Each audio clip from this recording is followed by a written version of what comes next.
Aside from being VP of Business Development for Rehab One Medical Group, a PM&R practice, we specialize in workers' comp.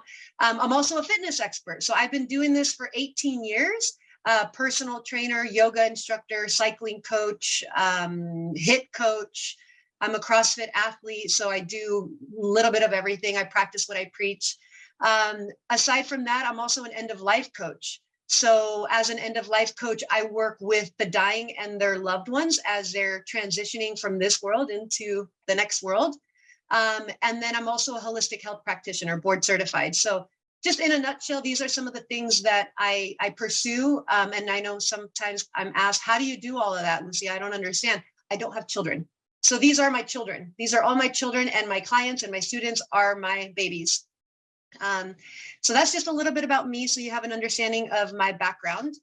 Our agenda, and in my opinion, the top five proven methods to boost morale, employee morale, are harmony, and we'll get into that, trust, communication, gratitude, and culture. And then we'll get into the summary afterwards. And I think you'll notice that although I'm very business savvy, I also come at business from a very holistic standpoint, given the background that I've just shared with you today about myself. So I take a approach that's a little bit different, but I think it's very effective.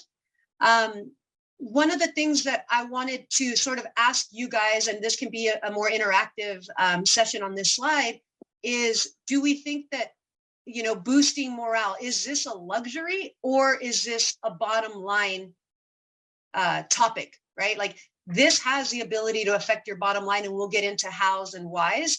But in a nutshell, employee morale is the attitude, the satisfaction, and the overall outlook of employees during their association with an organization or a business.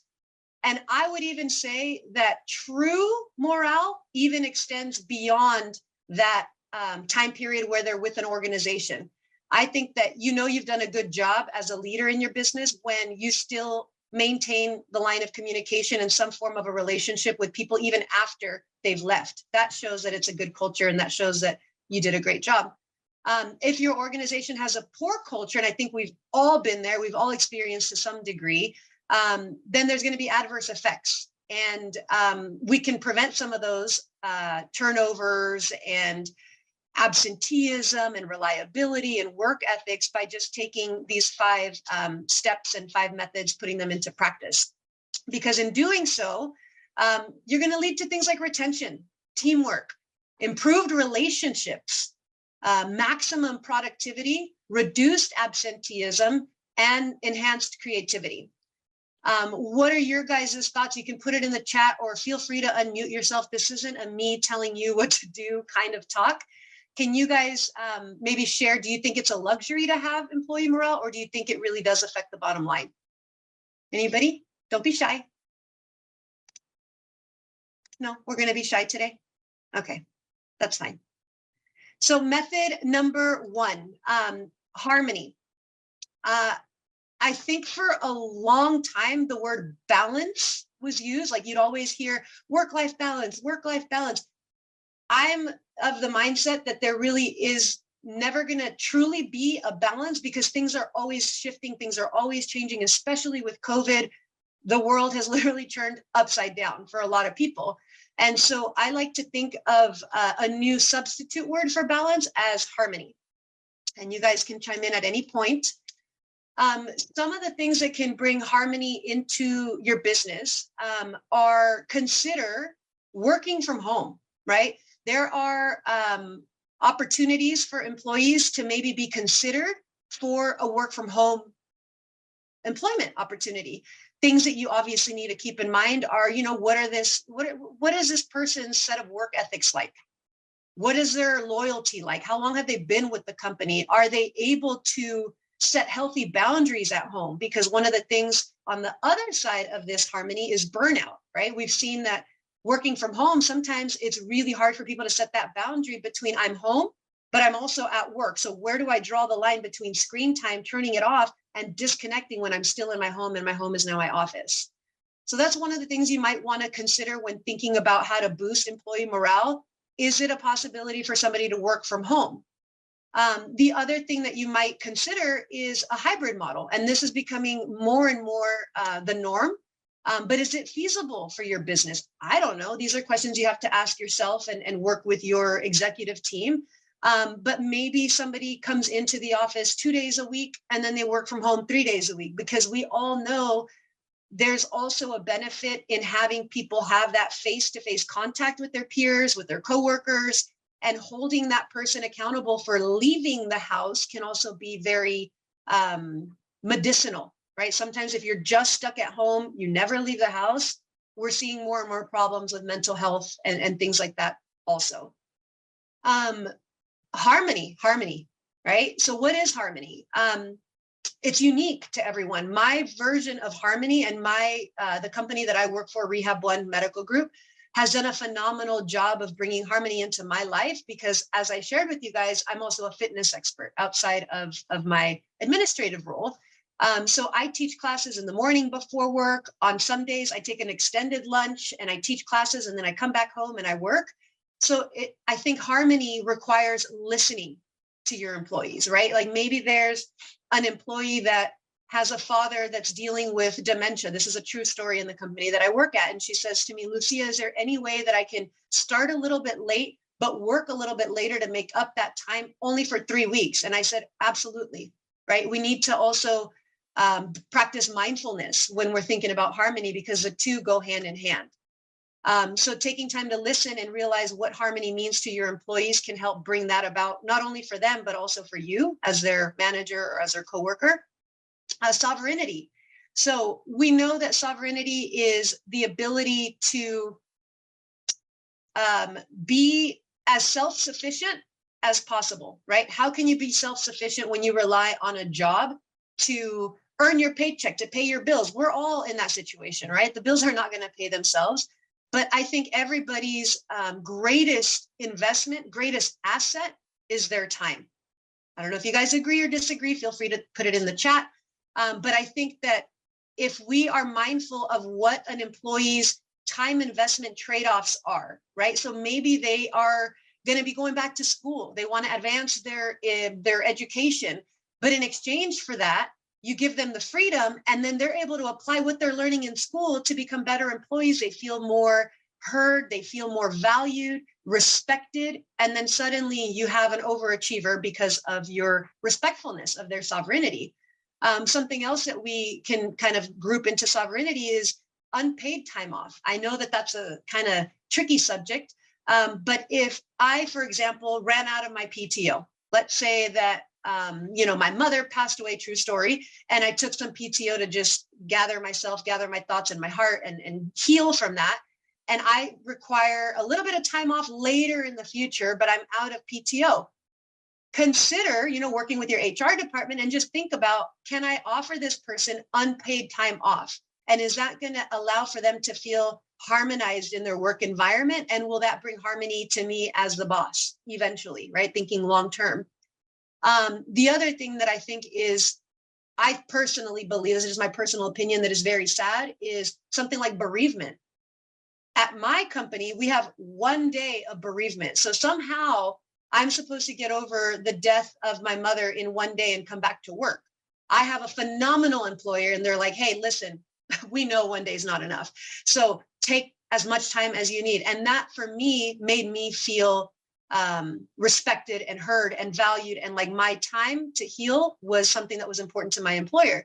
So think about maybe bereavement. Is there something that you can work out with your employees to allow them that space to heal and then come back refreshed, recharged, and ready to work? The other thing that we look at when we're dealing with, bringing about harmony is burnout. How do we prevent burnout? We've all heard it, right? Silent quitting. This is like a thing that is now a normal, where people all of a sudden start disengaging. And because a lot of people are working from home, which is why the hybrid model is really important to consider, you don't see it coming. And they don't tell you that they're unhappy, and you can't see them because the body language isn't there. Sometimes on meetings, cameras are off. You can't see the body language. You can't see how they feel. Everything's in writing. There's no voice or tone behind the words. It's just typing. So it comes to you all of a sudden. And we all know that the turnover is unbelievably costly, unbelievably. So look out for things like work intensification. Are you aware of how the person is managing their time? Are you aware of maybe performance punishment? That's a new thing that's also become the norm, right? So you have this person that performs really, really well. And so you reward them by punishing them with more work because you know they're going to follow through. And I have a feeling some of you guys are like that, because if you're taking your lunchtime right now to be in this masterclass, you're probably the type that goes over and beyond, and you've been punished for being an overperformer. So look out for those key players in your organization and see if there's a way for you to maybe be more mindful and aware of their workload starting to intensify, and how you might be able to bring a little bit more harmony to that workload, maybe by just assigning priority to certain items and giving them permission to surrender some tasks that are on their list. So I'm going to open it up in the chat if you guys have anything to share, or if you want to unmute yourself. Yes, empathy. Jackie, 100%, girl, 100%. My question is how to create harmony and positive collaboration when people work remotely. I'm going to get into that. That's a great question. Thank you for bringing that up. Who is that? Kevin. Yeah. I know, Kevin. And I'm with you on this, and I'm going to get into hopefully some strategies that are going to help bring this back all the way around. Anybody have anything to share about harmony, or maybe your experience of harmony or the opposite of harmony in your workplace? No pressure. No? All right. Moving on. Method number 2 for boosting morale is trust. And you're probably going to ask, how do I create a trusting environment when I don't have control of the environment, right? I can't see my employees. I can't see my coworkers. We're going to get into that. We're going to get into some strategies. So trust. Things like KPIs, key performance indicators, are one way not only for you to start trusting that the employees are following through on their responsibilities and roles, but also it allows for them to hold themselves accountable. And I think that part of the trust, it's two-way. You have to be able to trust them, and they have to be able to trust you. So I'm not going to get too much more into that. I'm happy to share my contact information on the last slide. So I'm happy to get into any of these in deeper conversation at any point. I'm available, text, call, email. The second point here for trust is 80%, 100%. So what do I mean by that?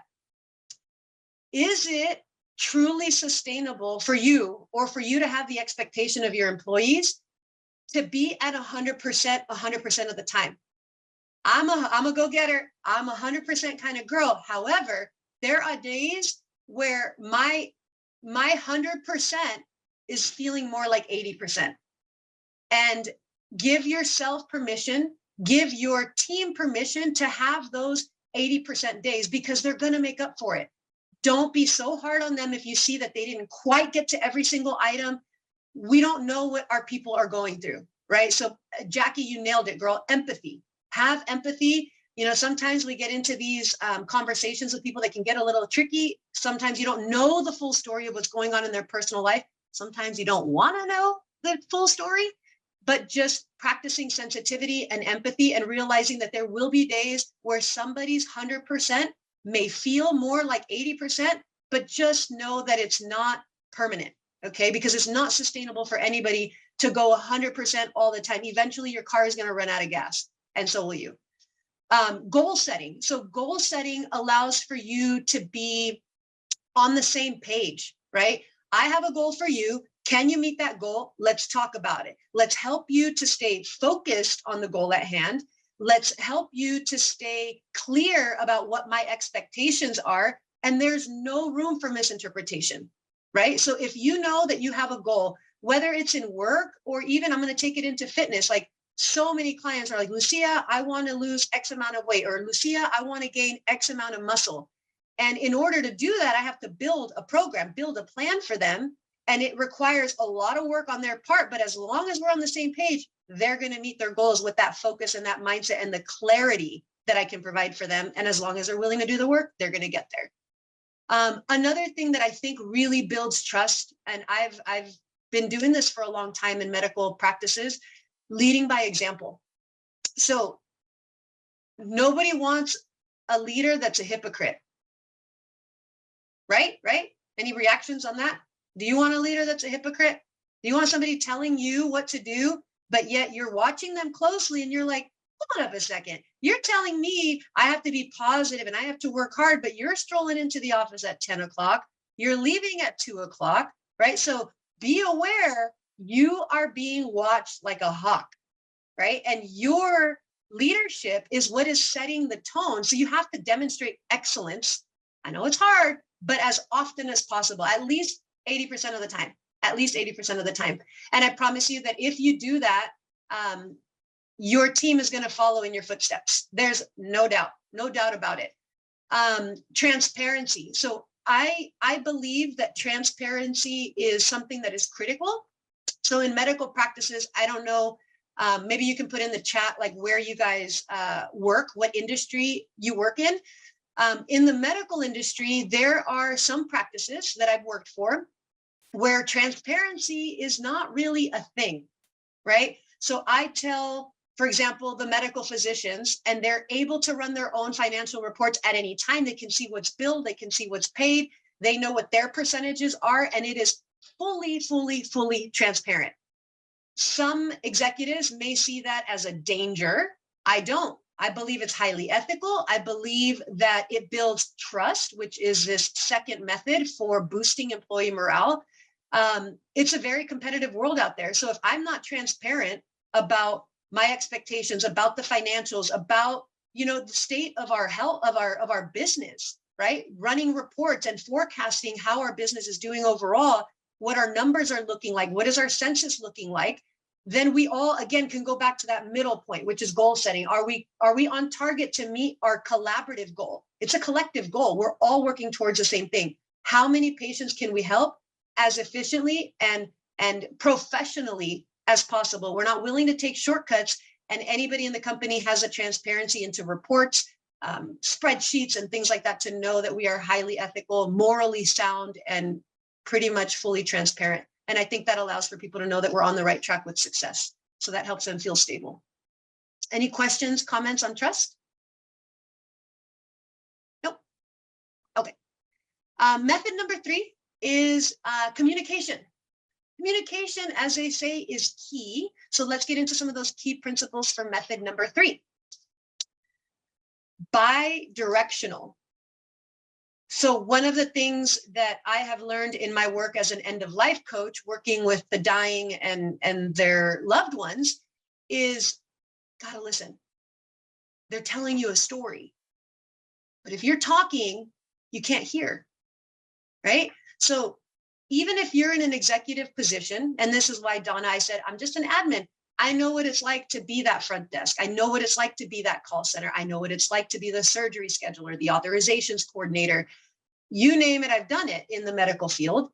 And I know what it's like to not feel heard. So I do everything in my power to be a holistic leader, which Lucia, I think I saw you join the meeting here.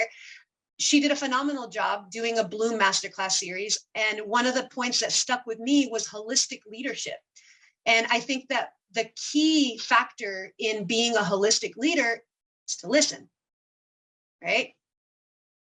What they have to say is important. And if you take the time to listen, I promise you there's a tremendous payoff. ODP, so open door policy. Are you the type of boss that has your door closed? Like literally, I've seen people, bosses that keep their door closed, and it's like, well, a little standoffish for me. I don't want to go knocking and bothering the boss, right? So what kind of coworker, what kind of boss, what kind of worker are you? Do you allow for coworkers to come and talk to you if they have questions? Are you always too busy?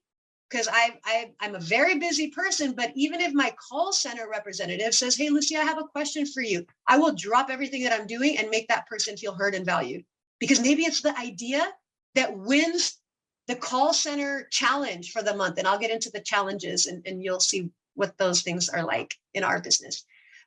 Offering support and be genuine, right? So if somebody comes to you and they're expressing a concern, a challenge in their life, how can you be supportive and genuinely and authentically supportive to them? It's going to require, again, listening, that bi-directional communication to be able to offer support, putting yourself in their shoes, right? And be clear. What is the strategy? What are you trying to communicate with your team? And what strategy are you going to set forth for everybody, right? Because communicating allows for you to be on the same page. If I've got one person working on something over here and this happens, and I'm sure you've been a part of it, the boss tells this person, hey, I need you to work on this. The boss also tells this person, hey, I need you to work on this. Then you talk to this person and suddenly you realize you're working on the same thing. And then both of you are like, yo, boss, why are we both working on the same thing? This is totally inefficient use of my time. I'm wasting my time. I got lots of things to do. Clear with your communication, strategize. So work smarter, not harder. And then I think that one of the most critical things is honesty. If you're not honest in your communication, if you're not setting the proper tone when you're communicating, I think that things are going to get lost in translation. And so I think that if you can come at your team, you know, like I've had so many, I've been in the HR role too, not my favorite, but I can do it. So many times where I've had to write people up. And I kid you not, by the end of the write-up, the person is in like happy tears and hugging me, saying, thank you so much. And I'm like, wait, what? I just wrote you up. Why are you thanking me? But I think if you are an effective communicator, you're offering bi-directional, open door policy, you're supportive and genuine in your support, you're clear with your communication, and you're honest. Like, listen, I really want to keep you on the team, but these are some things I need you to improve on. And if you don't, we're going to have to sit down again, and this can go to the next step. And I really don't want that, but do you want that? And I will always say, like, listen, if this isn't the place for you, it's okay. No hard feelings, because sometimes as a good leader, I think people don't want to let you down, even if they feel it's not the right role for them or the right job or the right employer or the wrong career or the right industry. They don't want to let me down. So I always give them that exit. I'm like, listen, don't do it for me. If you want to be here, be here. I'll support you. I'll work with you. If you don't want to be here, you can go. I will find somebody else. Not a problem. So being clear, being concise, being honest. Method number 4, gratitude. How do you find gratitude in a world that's a little crazy? It's hard. It takes practice. I think my yoga practice, teaching it and being a longtime student has helped. And there's always one thing you can be grateful for. So one of the things that Claire, Dr. Musselman, always talks about is journaling. If you can just write down one thing every morning that you're grateful for, what kind of tone are you going to set for the rest of your day? It's your choice. So one of the ways that you can practice gratitude, play to your team's strengths. If I know that I'll give you a perfect example. I have an incredible therapeutic exercise specialist. She works with patients. She's also a yoga therapist. So she works with chronic pain patients. And if I asked her to be a call center representative, how do you guys think she would do? I mean, she would do it, but I'm not going to get the kind of numbers from her that I'm going to get from somebody who's been doing call center or somebody who's in that more administrative mindset, skill set category, right? So I'm going to play to her strengths. Even if our census is low in working with patients, I'm going to say, you know what? I right now don't have patients for you to work with. However, I need you to start developing standard operating procedures for me. So how do we treat a patient with low back pain using therapeutic yoga techniques? And have her administratively work on an SOP for me so that now she can cross-train the team of exercise specialists, and I'm playing to her strength. But I'm still having her do an administrative role because I don't have patients, for example, for her to work with. That was a true story that happened last week. Gratitude can be it can go down 2 different roads, right? So when you're dealing with gratitude, there's a time and a place to be public. There's a time and a place to be private. Some things I would say necessitate public recognition. If somebody totally went out of their way, and you also have to like assess your people. Some people don't like being put on blast like that. So you got to know your team. I will put some things in a public newsletter, which I'm going to get into next. And it spreads like wildfire. And one message of gratitude about one employee in our company of over 100 people will just spread like wildfire. And before you know it, everybody's like, hey, good job, Dolores, wow, you rock. Oh my gosh, Dolores, yeah, go girl. Suddenly the entire energy in the company is just boosted. It's awesome. It's like vibing super high. So that would be like an example of a public gratitude. Private, you might, maybe somebody did something, went out of their way. Maybe they did something that really stood out to you, but it's not the kind of thing that you want to put in like a public newsletter. You don't want to email blast the entire company. It's something that requires a little bit more of a private note. In those cases, our company, we use Microsoft Office 365. So we've got Teams. I will create a little Teams shout out for them, like a little award thing. And I might just send them a little private thing and say, I see you. And I really appreciate the way you handled that call, whatever the case is, and provide the details. That person, the next time they have to deal with a situation like that, is going to handle it even better. Now, something that I thought about adding this, and then I took it away and I was like, no, I'm going to leave it on because that's authentic. Ignore the small fries. We can't be perfect. None of us are, right? I think we can all agree on that. So if somebody makes a mistake, ask yourself, are you the type of person that's going to call them out on those little mistakes? Or are you just kind of going to be like, you know what? Considering this person is like 90% on it. They are awesome. And maybe they messed up on that one little thing, but it's not going to cost me a lot, but it's an irritant. But you have to weigh things out, because the moment that you start knocking somebody down on those little things is the moment they're going to start to lose confidence, lose that vigor. And was it really worth it over a small fry? I'm willing to bet the answer is no. I think instead celebrate the successes, and those small fries will become less and less over time. That's my philosophy. You guys, we're going to have an opportunity to talk about these things in just a moment. And then in some instances, I think that gratitude can be displayed in a tangible form. Maybe you recognize that person by actually giving them a gift. So I will tell you, Natalie Torres, who's also a Bloom member, and she might be here, made me this bracelet.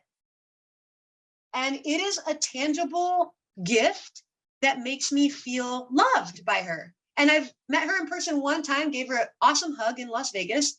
And sometimes these little tangible gifts, maybe mailing something to somebody's home. I paint, so I have painted for our HR manager like a mandala. And he will send me pictures of it all the time. Be like, I think about you, and I think about where we were as this company before COVID. One tangible gift can last a lifetime. So just realize when those tangible gifts might be timely, and just write it out. Figure out what that person will connect with. And it doesn't have to be big, you guys. It does not have to be big. It can be very small, but it can go a long way. Last but not least, let's get into some of the solutions. So one of the questions that was brought up, I'm going to go into the chat real quick just to see. Oh,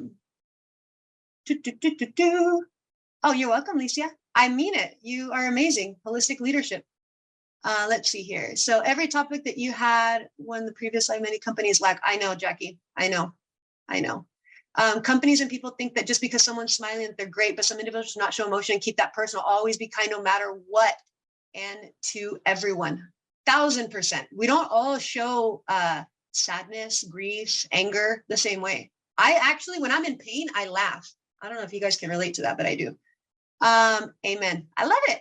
When someone is not acting or performing normally, common sense and comments tell us to check in. I do that, Donna. I would say at least once a week. I will notice when somebody isn't as active on a chat, and I will just send them a one-on-one chat and be like, just this is all I say. This is how I open it. Is everything okay? That's it. And now if it goes down an HR path, I know when to delegate, but all I say is everything okay? And then suddenly, oh, I didn't say anything, but my grandma just passed away yesterday, so I'm having a really hard time. And all it takes is just listening. And then suddenly, like, I feel better. Thank you for taking the time to notice and to check in with me. Alicia, yeah, you're welcome. It's your delivery as well. Agreed. Great points. So many things to be grateful for every day. I agree. Well-being, gratitude, journaling, prayer, meditation, walks in nature, listening to music. Yes. All can be done quietly, even in the workplace. I agree. Kindness, being human. I love it. Yes. So the question that came up earlier was like, how the heck do you maintain culture across states, across countries, across computer screens, right? I think most of us were used to being in an office environment next to our coworkers and having that sense of collaboration, like what do they call them? Like where you have talks at the water station or whatever, like those don't happen anymore. And you can't really do it that well virtually, let's be honest. However, I'm going to give you some tips on things that I've implemented and have for a while, and they've been very effective. So I'm hoping that maybe you can implement maybe one, hey, maybe two. We'll see. So the first thing so I've been with Rehab One, you guys, for 11 years. And I started 7 years ago with a company newsletter. So I was like, we're getting bigger. This is when we were like 40 people. I was like, we're getting bigger. And I feel like we're starting to kind of grow apart from one another. And then we went from 1 office to 2 office to 3 office to 4 office to 5 offices. And I was like, oh my gosh, like something has to change to keep us glued, because our culture is what makes us an incredible workplace. So I was like, what can I do? And I was like, you know what? I'm going to do a newsletter. And I have not missed an issue. So it's every month. I know that sounds crazy. It's a lot of work. I know. Maybe you do once a quarter. It doesn't have to be once a month. I choose to do once a month because I feel that even if it's a 1 page, it's bringing us together once a month. And you should see the comments that just go on and on and on. It's amazing. The things that I put in my newsletter, just to give you guys some ideas, are things like birthdays. Okay. Anniversaries, like work anniversaries. People that are having babies, and I'll ask for pictures of babies, and I never force them. I'm like, hey, if you want a picture of your baby featured in our newsletter, send me the picture and I'll feature you. Some say yes, some say no. I'm respectful. It's all good. Other things that I like to feature are horoscopes. It's so easy. You guys go online, just type in like Pisces, type in Virgo, and then go to images, copy, paste. You can work smarter, not harder. So horoscopes, I'll do things like recipes. So like whatever season we're in, like if it's January, I might put in like New Year's resolution tips, like how to stay on track, right? So I'm always kind of coming back to those themes that everybody can relate to. It doesn't matter where in the globe you are. We've got people in the Philippines, Dominican Republic. We've got people everywhere, all over the states in the United States. The thing that makes newsletters effective is consistency. So if you're like, all right, I'm going to do a newsletter, and you tell everybody, all right, you guys, from now on, I'm going to do a newsletter every month. And then you don't, you lose. What do you lose? Trust. And that was one of our 5 proven methods. Because why? You're not being honest. Remember, that was one of the points. So if you're telling them something, but not doing it, suddenly you're that hypocritic leader, right? You don't want to be a hypocrite. So you got to be consistent. If you choose to do a newsletter, I say start small. Make it a 1-pager, just do birthdays and anniversaries, the 2 easiest things, and everybody gets all excited about those. And do it once a quarter or something like that. And these are the quarterly birthdays. These are the quarterly anniversaries. Boom, shakalaka, you're done. The other thing that I do is Fun Fridays. So Fun Fridays, I set themes, but I don't set them. I send out a survey and I say, all right, you guys, like, for example, right now, we're looking at the end of March and we're going to start April. So I let them choose the theme. So every Friday I send out a survey, and they choose what theme they want for the month of April. So the first Friday for April might be, for example, Floral Friday. So everybody wears like flowers, and the guys can wear like, aloha vibes or something. And then the second Friday might be wear your favorite color. Easy.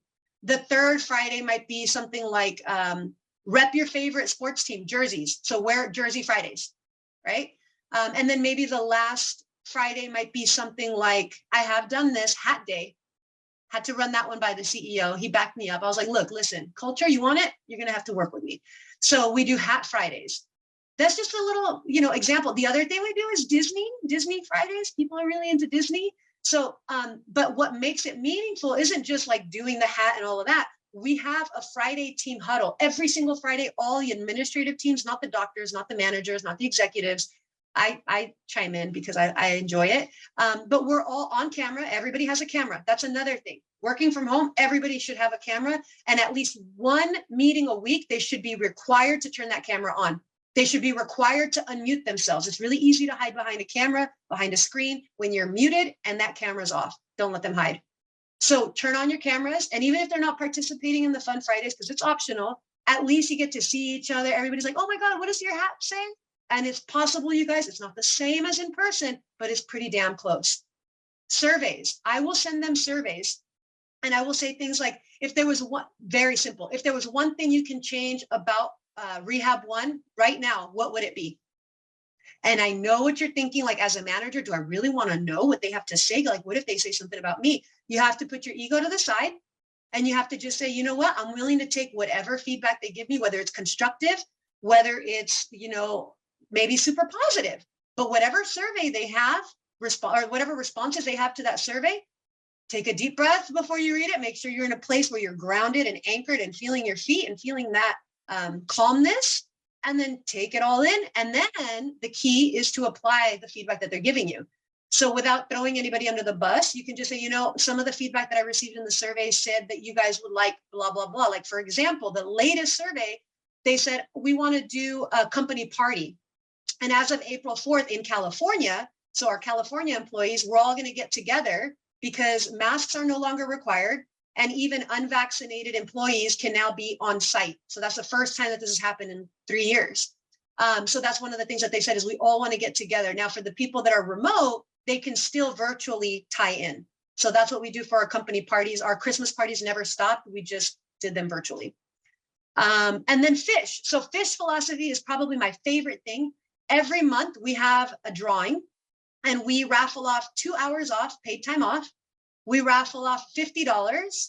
We raffle off, when I go to conferences, I always pick up all the little tchotchkes, or in Spanish, we call them like chingaderas.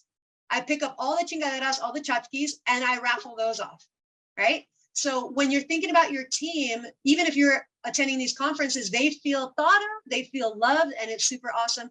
Now, fish is a philosophy that comes out of Seattle from some fishermen. I'll send you guys a link if you're interested. Text me, call me, whatever, send me an email. But it's basically catch the energy and release the potential. So there are 4 philosophies that are tied to the fish. The first one is be there, which means if you're there, you're present. You're emotionally present for your people. The second one is play. And I think that most of us could probably improve in this area. It's the spirit that drives like your curious mind. How can you bring playfulness into your work environment? I know that sounds crazy, but I think it's essential. Make their day. So this is the third principle of fish. So making their day means how can you create a memorable experience out of your own goodwill? Out of your own goodwill, how can you create a memorable experience for your team? How can you create a place that's meaningful for them to come back to? And why do they choose you over so many other employers that might be available to them, right? And then the last one is choose your attitude. So we all have situations that will try to bring us down in life, right? But you are always in control. You need to stand in your power and know that you have the power to choose how you react to those situations. Perfect example, in California, we've been through some shit. I'm just going to say it, shit. Yes, we've been through some shit. So these atmospheric rivers, you guys, no joke. I was out of power for like 9 days and then 5 days and then most recently 4 days. It's been, I'm going to say it again, a shit show. Okay. But am I going to sit here and be like, oh, poor me, I don't have, no, life goes on. I got a generator. I've got my essential needs being met. The roads were a mess, trees down. A tree literally fell on my truck and totaled it. But I'm grateful. Why? I wasn't in it. I didn't die. I'm still here. Life is good, right? So remember, there's one thing you can be grateful for every single day. And your attitude and your reaction to circumstances is what's going to set the tone, not only for your day, but remember, you're being watched like a hawk by your team. They're watching you. So lead by example. How are you dealing with challenges? Speaking of challenges, the next topic is challenges. These challenges create unity, you guys. So maybe like a little fitness challenge. I literally created a fitness challenge for March. I'm happy to share it with you guys. If you're like, what do you mean? I'll share it with you. Create your own, share it with your team. So fitness challenges, I've done gratitude challenges. So every single day they post one thing that they're grateful for. And you should see how this just immediately elevates the vibe in the clinics. In the clinics, remote workers, out of state workers, out of country workers, doesn't matter. It's just attitude of gratitude constantly. What is that going to do? It creates no space for negativity. It's amazing.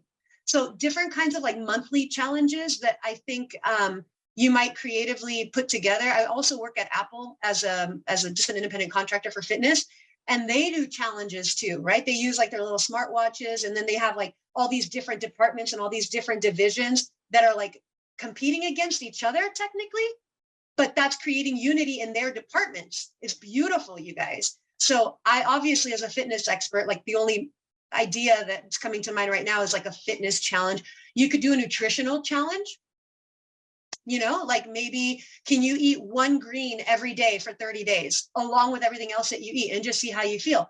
A water intake challenge. I've done that where it's like try to drink half of your body weight in ounces per day, every day for 30 days, right? Some people like to do like a tea challenge. Instead of drinking coffee, drink tea for 30 days. So we've done those. So hopefully those inspire you to build community and culture within your practice. Any comments, questions?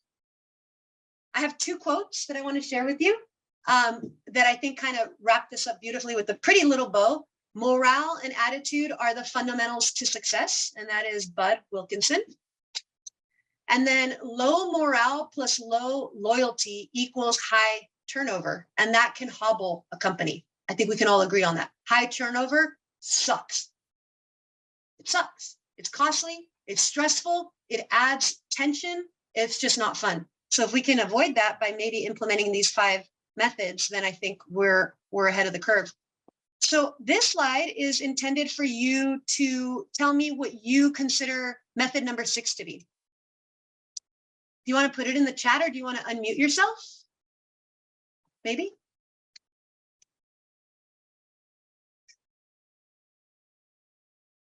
No? Nobody has a method number 6? That's right. You got it, Jackie. Yes. Yep. Collaboration, and their ideas do mean something, and you implement them. So it really makes them feel like you didn't just send a survey and not do anything about it, because that's the worst, right? You don't want to do that. So don't send out a survey if you don't intend on taking action.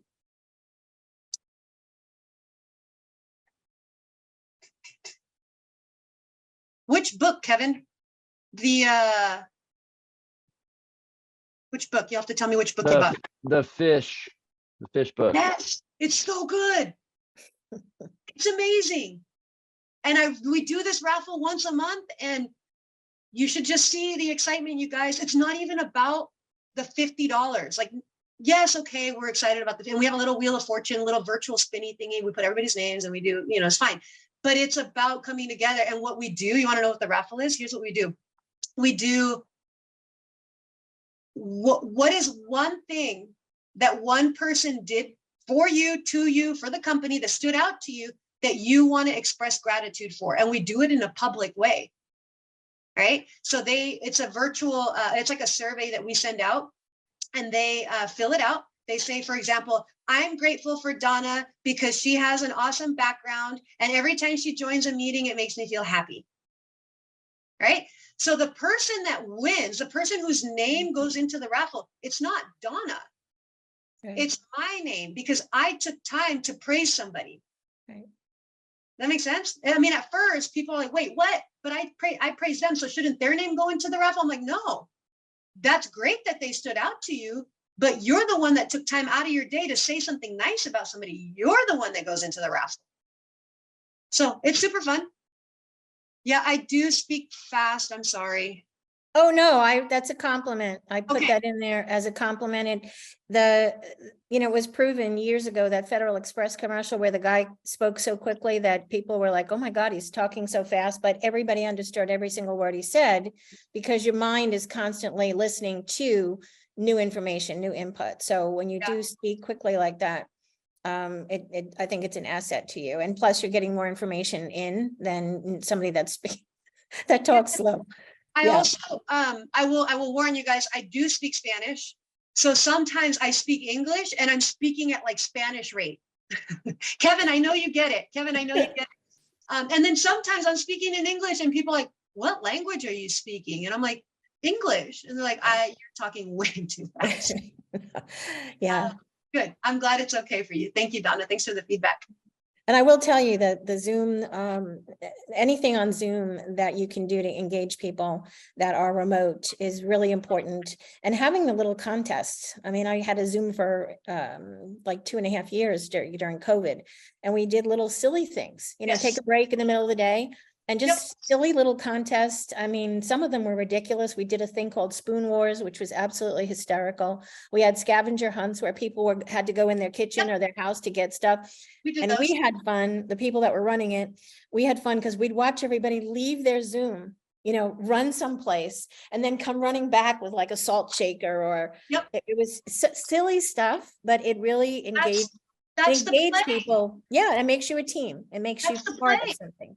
That's what a lot of companies I feel lack. And it's Yes. hard to do. It takes work when you're doing it virtually, but it is possible. Kevin, I love your number 6. Yes, in-person lunches. 100%. Like that, now that, you know, now that we in the medical field in California Department of Public Health finally got their act together and we can meet in person, doesn't matter if you're vaccinated, you don't have to wear a mask. However, we respect people that do want to wear their masks and still want the 6 feet, that's fine. But now we can do the in-person stuff and I'm so excited about that. Yeah, Jackie, Donna, thank you guys. That's awesome. Welcome. Yeah. So method number 6. So far, Kevin's the only one who thinks that maybe method number 6 is some in-person stuff, and I happen to agree with that.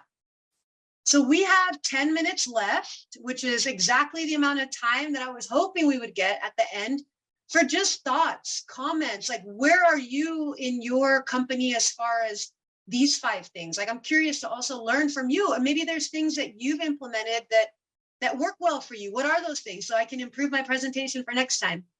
Talk to me. Tell me. Don't be shy.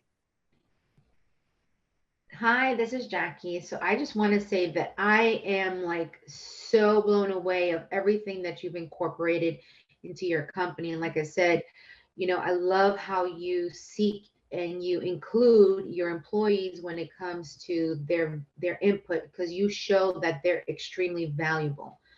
And it's just not, you know, this is my way or the highway kind of mentality. And I think that by showing that your employees are valued, I mean, I'm sure that you do not have any turnover as high as corporate companies that, you know, unfortunately do follow that corporate culture. And I think everything that you, in all the slides, you hit everything that every company, every corporate company should definitely incorporate into their company culture. Because if you have such a toxic environment and you have, if you're not leading by example, then that literally turns into a snowball effect of how can, if you're not transparent, how can you trust your company, how can you trust your boss, or, and it's just a very cancerous kind of toxic culture that you're creating. 1000%. So kudos to you. Kudos to you. Who wants to go to that environment? Like I honestly, I will say, Jackie, call it selfish, but I also want to create an environment that I want to work in. So I don't want to be a part of the cancerous, like you said, it's a beautiful explanation, beautiful analogy. I don't want to be in a cancerous, toxic environment. I want to be in an environment that's uplifting, because another thing, we're dealing with patients in pain 100% of the time. So do you think my call center is getting calls from really nice patients like, hey, my Botox, it looks really good and my hair looks spectacular? No, we're getting, my freaking head hurts. My medicine got like denied by the insurance company. Now my doctor's saying that the MPN this, the MPN that, and this is not authorized. And now Maximus what? And my attorney just won't call me back. Like those are the calls that we get. I'm not going to create more toxicity than that for my team. Heck no. It's my job to create an uplifting environment, not only for them, but if they're uplifted, I'm uplifted. And it's just like this rebound effect. It just permeates. It's beautiful, but it's work. It's like that verbiage, happy wife, happy life. Yes. You're creating a happy company, so you're creating happy employees. Yeah. Yes. And it shows, and like I said, I commend you tremendously. I mean, you have everything when it comes to being such an empathetic human. So you're kind, you're thoughtful, you're empathetic, and it shows through everything that you have shown us today. So huge kudos to you. Thank you, Jackie. You're so sweet. Thank you. Good morning, Lucia and John Camacho. John, what's up? How are you? How are you? Nice job. I really appreciate it. Thought I'd click in. Sorry I was late. It's okay. I just had a quick question. As you know, everybody's challenged with the turnover and getting people in positions and trained, and it's not any different than a patient. It's a lot less costly in many ways to retain an employee than it is to retrain another one. But do you mind addressing, or any thoughts from anyone listening, on how when you do promote from within and you do have a little bit of a different management style or supervisor, how that transition can sometimes be a little difficult for other staff? If you want to take a few seconds to address that, or was that too much? No, it's fine. I love it. And thanks for being here, John. And John, John knows that you know me. I practice what I preach. You know that all of what I'm saying here, these 5 methods, I put into practice, right? Yeah. Let me address that. I do know that, and we have a very good relationship. Obviously, both our companies and as well as you and I, and I think kudos to you in the sense that, and it's about empowerment, and I think what happened in your case is, you can have all the best ideas possible, but if somebody is not letting you do what you do, that empowerment then starts to go away. So kudos to who that's putting you in that position to make this happen, because I think that's where the key is. Yep. He's a pretty amazing human, that boss of mine. Yeah, good guy. So John, to answer your question, I mean, I don't have all the answers. Okay. I'm not by any means like an expert, like Lucia. Anybody, please chime in on this. The first thing that comes to mind, John, is there's always going to be, and I think it's healthy. I think it's so healthy. You guys, please chime in.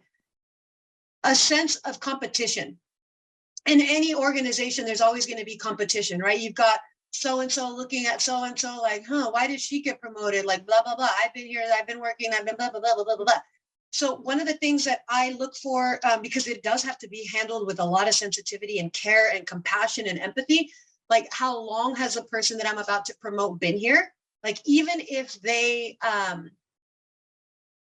are working, let's say that their work just surpasses everybody else's work. And I'm like, that person needs to be recognized. They need to be promoted, but they haven't been here as long as some of my other ones. Like, they're not going to take that very well. You are risking losing some other players because they're going to feel like you kind of jumped right over that hurdle, right? You jumped over them and you're elevating somebody else who may have been there longer. But I'm personally of the mindset, I love loyalty. I love loyal employees, but I also need performers. And I could technically promote somebody who's been with me longer, but that doesn't really have the skill set. And now I'm sure maybe some of you guys are aware of that Peter principle. Now I've promoted them to a level where they're actually no longer as useful to me. They were way better in that position that they were in before, right? So is this somebody who has, like, let's just dig a little deeper, John, somebody who has more seniority in your company, or is this the other situation I'm talking about where maybe they have less seniority? No, I mean that it is more seniority, and it doesn't the less it's easy because you just tell them, look, the reason why this person is being in this position is, and then you outline their strengths, and so you're not hiding their strengths, because their strengths should be visible and to everybody in the company. But if you, and then use that as training ground or a springboard to get them into that position. If they're interested in it, then you say, look, these are the things that we would like to see you develop. And then at the next opportunity, then your name's gonna go into the mix. Yeah, but I'm thinking more, more along the lines that, someone, if the seniority is not an issue, but sometimes they can be pretty rigid. And that can be a little difficult. And also when you have management, you do have management shifts also. And there could be cultural changes. There's a lot of things that that can affect it. So I think, John, the other thing too is to work with this person that's just been promoted and make sure that one of the things, like I'm a firm believer, if I come into an organization as the like top dog, or if I get promoted, I practice so much self-observation with this. I come in and I'm not coming in with this mentality of I got to change this. I'm the boss. Right. Everybody needs to listen to me, blah, blah, blah, blah, blah. So make sure that your girl, your guy is not having that mentality. Make sure that they are the observer for at least, I would say, this is my principle, 3 months.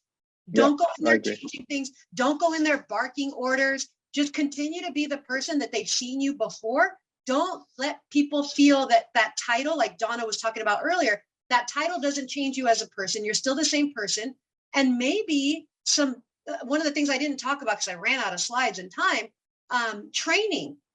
Train these people, put them through some little seminars, put them through some workshops. It's going to allow for them to grow into this role, because we're not all equipped to be leaders. Some of us make great, workers, and then we get promoted, and then it's just like we don't know what to do. We don't have the skill set to really lead a team or to manage a team.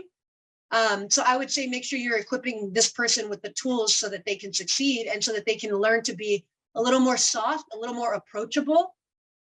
Who else wants to chime in? I think there's some things going on. I'll definitely chime in. The worst thing you can do is start making changes immediately, even if somebody's, has an awareness or feels they have an awareness, because people are afraid. I think, and leaders forget, everybody seems to forget it. We're human. So we don't realize that while we're happy and we're thinking that we're exuding all of this, niceness and we're going to make things, better, that there are people that are really frightened. They're afraid for their jobs. They're wondering, did I ever insult that person? Is there something that they may have found out about me, in the past? There's all these thoughts that go on in everyone's mind. And the fact that you go ahead and make a change, I mean, I can tell you how a company almost toppled. Somebody came in and actually made changes the first day to a company that it was running. It was, everything in place, structured, and came into the meeting first thing on early in the morning and did not understand what the meeting was. Okay, what the purpose of the meeting, and honestly just blew everyone out of the water and just yelled at them and said, "Everybody get to work." And that set the tone for everything that happened after that point in time. And I just don't think that that can be said enough, that people need to have time to adjust when anything is a change, and be included as much as possible and reassured when necessary. One other quick question, and I know you're probably going to cut it short, is the use of HR. Like, for example, how frequent does it seem that HR is getting contacted? I'm of the thinking that HR should not be the interpreter for a question, that you should just ask your manager. Agree. So things do not need to always be documented at an HR level, because to me that creates, it does not open dialogue. In my mind, it's just like, hey, I got to document everything, so on both ends. So I was just curious, how frequently is the HR being involved? So one of the things, and I came back, it's funny that you said communication is a slide that I came back to, John, because I think that your person is going to have to work in this area the most. And I think that one of the things that has allowed for me to stay connected with my team and make it a point, do I have to? No, I don't. I'm a part of every single department weekly meeting, the call center meeting. I'm there, I'm present. It's a 30-minute meeting. Even if I just show up for 2 minutes at the start and I just say, hey guys, I just wanted to say thank you for everything you did this week. You guys are amazing. I've got to go on to another call, but I just wanted to take a couple seconds to just let you guys know I super appreciate you. And then I drop off the call, but I make it a point to attend every single weekly department meeting. So your person can start, and these used to be my meetings a long time ago, weekly meetings. Have your MA team meet with the manager once a week. Have your administrative team meet with the manager once a week. Have the providers meet with your manager. I do it once a month with my doctors and nurse practitioners, PAs, acupuncturists, chiros, everybody. But constant meetings. And I even have a meeting just with my advanced practitioners, John, So just the nurse practitioners and the PAs, because what I noticed during my provider meetings, the doctors were drowning them out. They couldn't speak up because the doctors just take over, right? Right. It's like, you know what? This isn't going to work because now these guys and girls are not feeling heard, and I don't even know what they're thinking, what's on their mind. They turn off their cameras. To me, that tells me they're disconnected. So now Right. I have a monthly meeting just with them. Oh my God, I can't get them to shut up. It's great. I love it. And I don't even have an agenda set for them. For them, I let them free flow because I've also noticed the agenda setting works for the doctors. For my APP team, we just freestyle. What's on your mind this month? And then it's just, that's it. I open it up with that and they just go and they bounce off each other and it builds that team. And now at that monthly provider meeting, they're now empowered and more confident to speak up. It's amazing. The shift has happened. It's taken me like 6 months, but it's beautiful. So I would say meetings are also important. And going back to this slide, make sure she or he is doing bidirectional. There's an open door policy, because if there's an open door policy, John, the staff shouldn't be going to HR. You know what I mean? Unless they're intentionally doing this passive aggressive thing, which happens in any organization. Right. Yeah, you can't avoid that. Yeah. Yeah. Yeah. All right. Sounds good. Nice job. I'm gonna have to